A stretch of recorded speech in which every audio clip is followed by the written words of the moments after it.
এটা কোনো কথা? এটা কোনো দেশ হইল? একটা লোকালয়ের উপরে কেন একটা ট্রেনিং বিমান উঠবে বলেন? এই দেশে কোনো মানুষের নিরাপত্তা নেই, এই কারণে আমরা এই দেশে থাকবো না। আমরা পুরো ফ্যামিলি দেশ থেকে চলে যাব। আমার ছেলে ব্রিলিয়েন্ট স্টুডেন্ট, পুরো কলেজে ফার্স্ট হয়।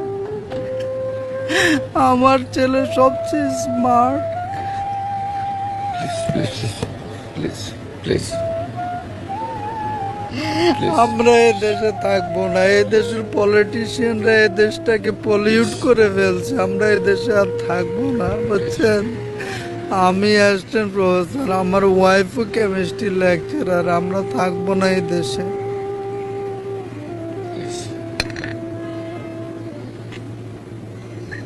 সন্তান কি একজনই ছিলেন?